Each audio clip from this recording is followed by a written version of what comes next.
622, historic moments in Manhattan during former President Donald Trump's first court appearance on dozens of charges. He's accused of falsifying business documents. 25 News Washington correspondent Joe St. George there live again from New York City this morning. And Joe, good morning. What do we know now about the indictment, against the former president? And if he was convicted, could he actually end up in jail? Yeah, a lot of questions there. The answer about the jail time question is yes, it's possible. If you look at the 34 felony counts in New York, that certainly is a possibility. Although in practical terms, it's rare that a white-collar case like this, a defendant would, if a guilty verdict would be rendered, that the judge would issue jail time for a first-time offender. Really yesterday, though, there were a couple things that struck me, right? The imagery from yesterday and the indictment from yesterday. Let's start with the indictment, which was revealed for the first time. This is a graphic I think we can show up from the statement of facts, which is really detailing what the Manhattan District Attorney has. The District Attorney saying, in part, the catch and kill scheme is a phrase that you're going to want to familiarize yourself with. That is what this is really about. It's less about an adult film actress, more about business transactions, and an accusation that during and in furtherance of his candidacy for president, the defendant and others agreed to identify and suppress negative stories about him. Now, Joey, that's not a crime for a politician to want to keep a bad story out of the press. That happens all the time in American politics.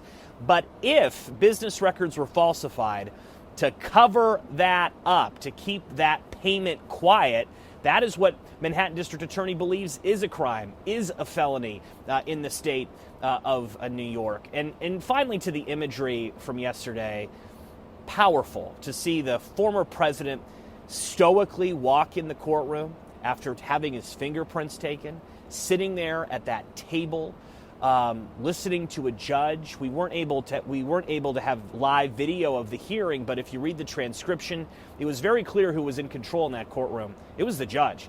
It wasn't the former president, which is something you just don't see. And the former president spoke about a dozen words yesterday. Ultimately, the most powerful thing he said was the plea he entered, which was not guilty. So powerful too, Joe, and unprecedented to see those two court officers standing behind Trump, sitting there as a defendant on a criminal trial. When would we see him back in court again? I think a lot of people were surprised that the next scheduled hearing isn't taking place until early December. That is a ways away. It's early April. There's a good chance that Mr. Trump's legal team will want another hearing before then, so we should take that with a grain of salt.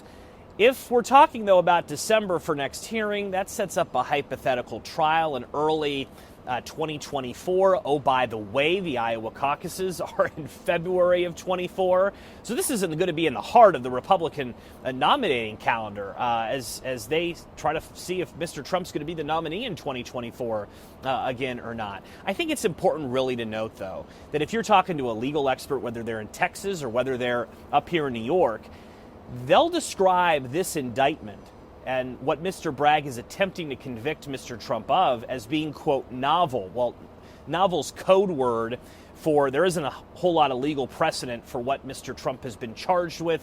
And it's very possible at the end of all of this that Mr. Trump and his legal team could secure a not guilty verdict. It's difficult to convict former politicians, former elected officials in our country. Yes, it happens, but in many times, former politicians are able to ultimately be found not guilty, even though they have been indicted. What are we hearing now, Joe, about how he's reacting to this? So many people saying that Trump will use this as a point to talk about during his campaign. Absolutely.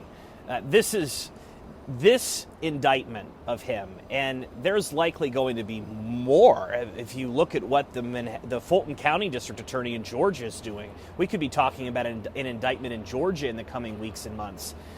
It's pretty clear that Mr. Trump's going to frame his run for the presidency not just about Joe Biden, not just about the wall. It's going to be about the establishment legal class in our country. And again, it would be a campaign unlike any other. One thing to wrap real quick The judge has warned Mr. Trump's legal team, essentially for the former president to be careful on social media. The judge doesn't want any inciting of violence to occur.